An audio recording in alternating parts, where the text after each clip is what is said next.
Hello అండి, అందరికీ నమస్కారం. Welcome to my channel Narendra Priya vlogs. ఈరోజు మనం కార్తీక పురాణం 8వ అధ్యాయం శ్రీహరి నామస్మరణ ధన్యోపాయం అజామిలుని కథ గురించి తెలుసుకుందాం. వశిష్ఠ మునీంద్ర, నా మనసులో గొప్ప సందేహము కలిగినది. ఆ సందేహమును తెలిపెదను, దానిని నశింపజేయుము. మీరు నాకు ధర్మ సూక్ష్మమును చెప్పితిరి. పాతకములలో గొప్పవాణిని చెప్పినారు. వర్ణశంకర కారకములైన మహాపాపములు చేసిన దుర్జనులు వేద త్రయోక్తములైన ప్రాయశ్చిత్తములను చేసుకొని పరిశుద్ధులగుదరని ధర్మశాస్త్రములందు చెప్పబడి ఉండగా, మీరు ధర్మలేశము చేతనే పరిశుద్ధులై విష్ణులోకమును పొందుదరని చెప్పినారు. అది ఎట్లు సంభవమగును? ఓ మునీశ్వర, అనంత పాతకములు చేసి ఈ పాపములు గొప్పవనియు వీటికి ప్రాయశ్చిత్తములు చేయించుకొనవలెననియు తెలిసియు అట్లు చేయక దైవ వశము చేత సంభవించి కార్తీక దీప దానాది పుణ్యముల వలన వైకుంఠమునకు పోవుట ఎట్లు సంభవించును? వజ్రపర్వతమును గోటికోన చివరి భాగము చేత చూర్ణము చేయు సాధ్యమా? స్వయముగా గొప్ప పర్వతమునెక్కి అక్కడి నుండి క్రిందికి పడుతూ మధ్యనున్న చిన్న తీగను పట్టుకున్న ఎడల పడకుండునా? ఇట్టి దృష్టాంతములను బట్టి చూడగా అధికములైన పాపములను చేసి స్వల్ప పుణ్యము చేత వాటిని నశింపచేయుట ఎట్లు శక్యమగును? నాకి సంశయమును నశింపజేయము. నాకే కాదు, వినువారందరికీ ఇది ఆశ్చర్యకరమే. కార్తీక మాఘ వైశాఖ మాసములందు చేసిన స్వల్ప పుణ్యమే అధిక పాతకములను నశింపచేయునని మీరు చెప్పారు. అది ఎట్లు సిద్ధించును అని అడిగిన రాజు మాటలను విని వశిష్ఠ మునీంద్రుడు చిరునవ్వు నవ్వి, కొద్ది పుణ్యము చేత పెద్ద పాపములెట్లు నశించును అని ఆశ్చర్యముతో ఉన్న రాజుతో ఇట్లనెను. ఓ రాజా, వినుము. మంచి విమర్శ చేసితివి. నేను కూడా విచారించితిని. వేదశాస్త్ర పురాణములను విచారించగా ధర్మములలో సూక్ష్మములున్నట్లు తెలిసినది. అట్టి సూక్ష్మ ధర్మములు ఎంత పనినైనా చేయి సమర్థములు. ఒకానొకప్పుడు గొప్ప పుణ్యము కూడా స్వల్పమై పోవును. ఒకప్పుడు స్వల్ప పుణ్యమే అధిక ఫలప్రదమగును. కనుక ఈ విషయమందు సందేహము పొందకు. చెప్పెదను, సావధానముగా వినుము. ధర్మములు గుణత్రయముతో కూడుకొని స్వల్పాధికములగును. గుణములు సత్వము, రజస్సు, తమస్సు అనునవి మూడు. ఈ మూడు గుణములను ప్రకృతి వలన కలిగినవి. ప్రకృతి అనగా మాయ. అందులో సత్వగుణము వలన చేయబడిన ధర్మమును సూక్ష్మము అందురు. ప్రాయశ్చిత్తములన్నీ తపస్సు వలన కర్మకాండయంతియు రజోగుణము వలన కలిగినవి. తిరిగి జన్మ ఇచ్చునని తమోగుణము వలన చేసిన ధర్మము తామసం అనబడును. ఇది నిష్ఫలము. ఇందులో సత్వగుణముతో చేయబడిన ధర్మమును సూక్ష్మమని నీకు చెప్పి తిని. అది కొంచెమైనను కాలయోగము వలన వృద్ధి నొందును. దేశమనగా పుణ్యక్షేత్రము, కాలము అనగా పుణ్యకాలము, పాత్రం అనగా యోగ్యుడైన బ్రాహ్మణుడు. ఈ మూడు విధముల యోగ్యతను విచారించక విధిరహితముగాను మంత్రరహితముగాను చేయు దానాధికము తామసమనబడును. ఇది ఎంత గొప్పదైనను సర్వపాపనాశన సామర్థ్యము కలది కాదు. ఓ జనక మహారాజా, దేశ కాల పాత్రములను విచారించి చేసిన ధర్మము అక్షయమై మోక్షహేతువగును. ధర్మము అధికమో స్వల్పమో కాలమును బట్టి విచారించి నిశ్చయించవలెను. దేశకాల విచారణ చేసిన ధర్మము వలన సుఖమును పొందుదురు.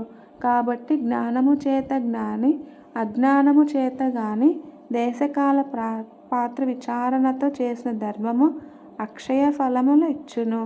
ఇందుకు సందేహము లేదు. పర్వతము ఎత్తుల కట్టెలను పేర్చి అందులో గురువింద గింజంత అగ్నిని ఉంచిన ఎడల ఆ కట్టెలన్నీ బూడిదయగును.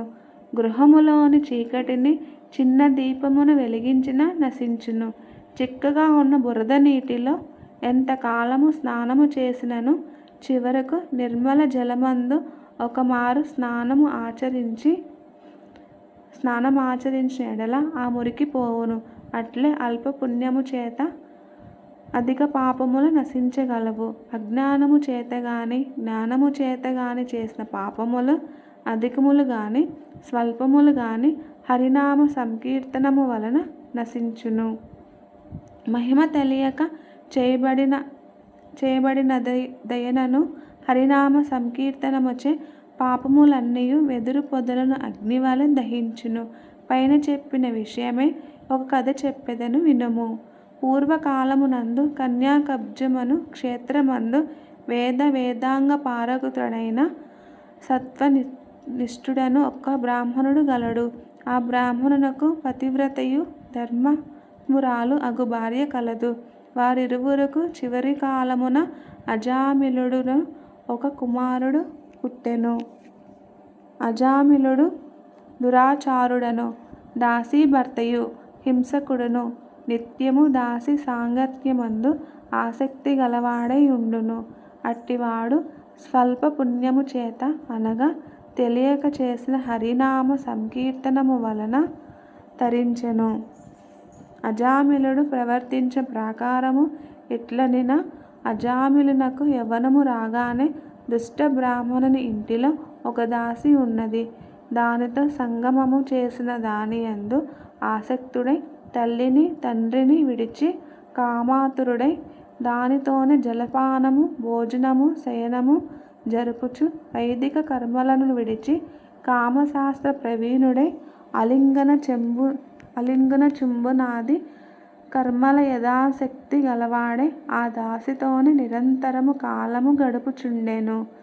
అజామిడు ఇట్లు కులాచార భ్రష్టుడైన కారణమున బంధువులందరూ అతనిని గృహము నుండి వెళ్ళగొట్టిరి.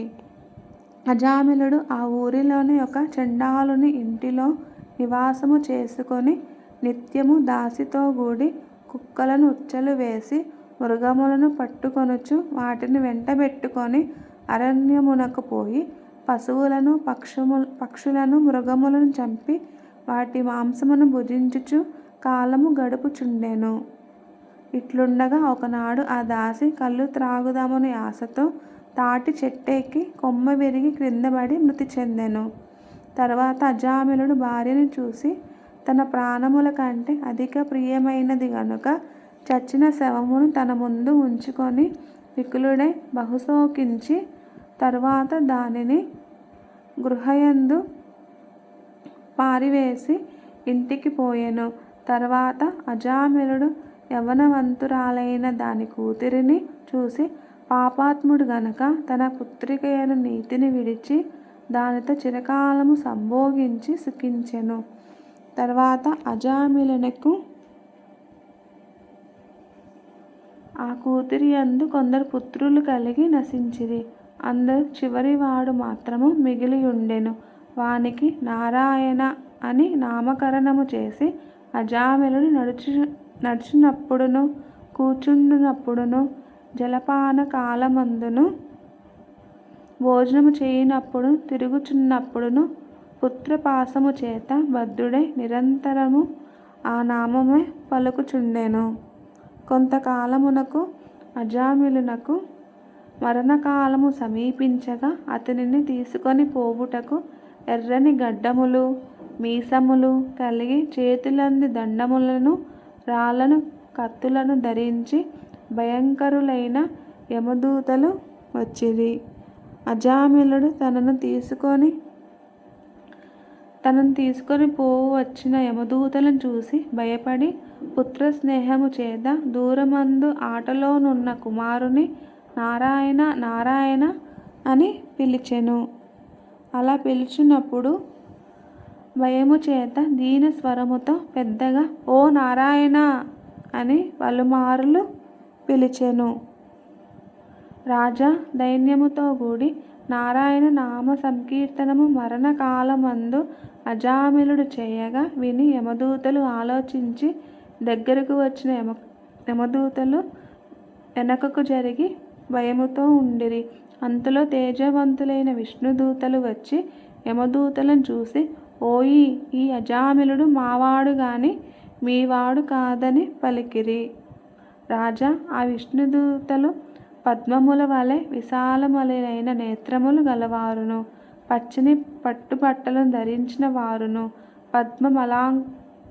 పద్మమలాలంకృతులను, కిరీటవంతులను, కుండలదారులను, మంచి మాలికలు, వస్త్రములు, ఆభరణములు గలవారును, 4 చేతులు గలవారును, సుందర దేహులను, శంఖచక్రములను ధరించిన వారును, తమ కాంతి చేత దేశమంతయు ప్రకాశింపజేయువారును అయి ఉండిరి.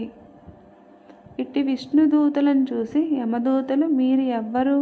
కిన్నరుల, సిద్ధుల, చారణుల, దేవతల అని అడగగా, యమదూతలను ధిక్కరించి విష్ణుదూతలు అజామిలుని తమ పుష్పక విమానము ఎక్కించుకొని తమ లోకమునకు తీసుకొని పోవు కోరిక గలవారై ఇట్లు పలికిరి. ఇది స్కాందపురాణే కార్తీక మహాత్మ్య అష్టమోధ్యాయ సమాప్తః. ఈ వీడియో కనుక మీకు నచ్చినట్టయితే ప్లీజ్ లైక్ చేయండి, షేర్ చేయండి. కొత్తగా మన ఛానల్ ఎవరైనా చూస్తున్నట్టయితే ప్లీజ్ సబ్స్క్రైబ్ చేసుకోండి.